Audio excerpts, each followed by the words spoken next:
খিলাফা ব্যবস্থা কি সেটা আগে আমাদেরকে বুঝতে হবে। খিলাফার ডেফিনেশন হচ্ছে অ্যাকর্ডিং টু ইসলাম এমন একটি সিস্টেম বা এমন একটি পদ্ধতির নাম যেখানে গোটা উম্মাহ একই সানজাক বা একই পতাকার নিচে সমবেত থাকবে, ঐক্যবদ্ধ থাকবে, যা গোটা মানব জাতির এবং যে কোনো ধর্মের বা বর্ণের স্পেশালি সকল মুসলিমদের অধিকার রক্ষায় কাজ করবে। আমরা যদি আজ থেকে 100 বছর পূর্বে মুসলিমদের অবস্থার দিকে তাকাই তাহলে আমরা যার প্রতিফলন স্পষ্ট দেখতে পাই, যেখানে একজন খলিফা, একজন আল্লাহর প্রতিনিধি, আল্লাহর খলিফা সমস্ত উম্মাকে একই সানজাকের নিচে অর্থাৎ একই পতাকার নিচে সমবেত করে রাখতেন।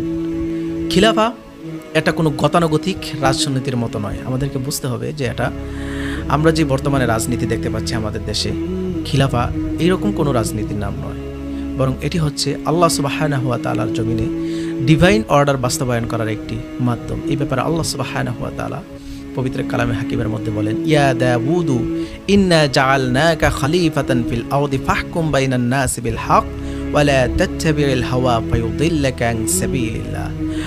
অর্থাৎ আল্লাহ সুবহানাহু ওয়া তাআলা বলতেছেন যে দাউদ আলাইহিস সালামকে তিনি খলিফা বানিয়েছেন জমিনের।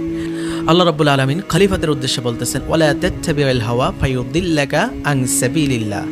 অর্থাৎ আল্লাহর খলিফা যে হবে, যে গোটা উম্মাকে নেতৃত্ব দিবে, সেই খলিফা যেন কখনোই নিজের প্রবৃত্তির অনুসরণ না করে, অর্থাৎ সে যেন কখনোই নফসের কুমন্ত্রণার মধ্যে পড়ে না যায়। যদি সে তার নফসের কুমন্ত্রণায় পড়ে যায় তাহলে সে সঠিক লাইন থেকে বিচ্যুত হবে। অর্থাৎ আমরা বুঝতে পারলাম খলিফা সে কখনো নিজের মন গড়ার মতো কাজ করে না, সে কাজ করে আল্লাহ সুবহানাহু ওয়া তাআলার নির্দেশ মোতাবেক। অর্থাৎ সে আল্লাহর জমিনে ইনসাফ প্রতিষ্ঠা করে, ন্যায় বিচার কায়েম করে। যে ব্যক্তি খলিফা হবে সে কখনো বিচার করার সময় দেখবে না তার বাবা অন্যায় করেছে নাকি তার সন্তান অন্যায় করেছে নাকি তার ছেলে অন্যায় করেছে, এটা সে কখনোই দেখবে না, বরং সে দেখবে যে কে অন্যায় করেছে আর কে ন্যায়ের পক্ষে আছে, সেটা দেখেই সে বিচার ব্যবস্থা কায়েম করবে। দেখুন আজ ওয়ার্ল্ড ওয়াইড গোটা উম্মাহ বিভক্তির মধ্যে রয়েছে। অধিকাংশ মুসলিম ইসলামিক রাজনীতি জিনিসটাই বোঝে না, আবার অনেকে তো ধর্ম সম্পর্কে কোনো জ্ঞানই রাখে না। সেখানে মুসলিমদের মধ্যে নানাবিধ ফিতনা দেখা যায়। এক মুসলিম আরেক মুসলিম ভাইকে একজন অমুসলিমের চেয়েও বেশি ঘৃণা করে। একজন ভাই মিলাদে কিয়াম করলো কি করলো না সেটা নিয়েও ঘৃণা, সেটা নিয়েও ফিতনা। রাসূল করিম সাল্লাল্লাহু আলাইহি ওয়াসাল্লাম নূর নাকি মাটি, সেটা নিয়েও ফিতনা। সুন্নি, ওহাবি, শিয়া, এই নানাবিধ সমস্যা নিয়ে আমাদের সমাজে ফিতনার পর ফিতনা চলতেছে। এগুলোকে দেখার কেউ নাই। মুসলিমরা এক ভাই আরেক ভাইকে মসজিদের ভিতরে কুপিয়ে হত্যা করতেছে, জখম করে ফেলতেছে, শুধুমাত্র এই ছোটোখাটো ইখতিলাফি বিষয়গুলোর জন্য। তার প্রধান কারণ হচ্ছে কোনো খলিফার অধীনে বা কোনো কেন্দ্রীয় নেতৃত্বের অধীনে আজ উম্মাহ নাই।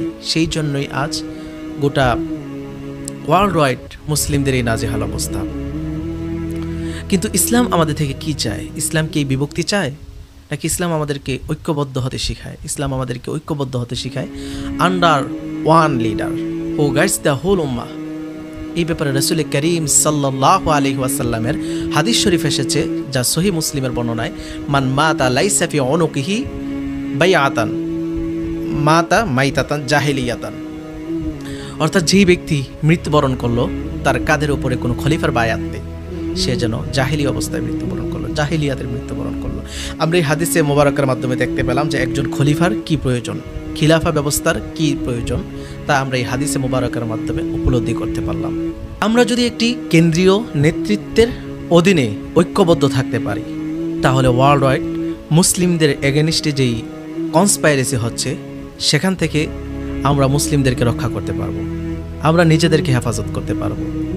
আদারওয়াইজ মুসলিমদের এই করুণ পরিস্থিতি থেকে, আমাদের নিজেদের এই নাজেহাল অবস্থা থেকে কখনোই আমাদের নিজেদেরকে হেফাজত করা পসিবল নয়।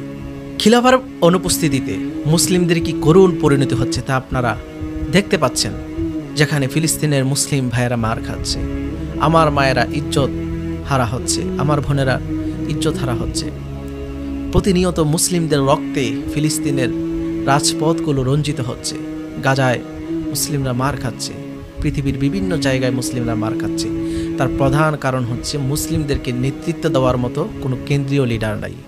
দ্যাটস ওয়াই খিলাফার বিকল্প আর কোনো পদ্ধতি নেই যেই পদ্ধতির মাধ্যমে মুসলমানদেরকে এই করুণ পরিস্থিতির হাত থেকে রক্ষা করা যায়।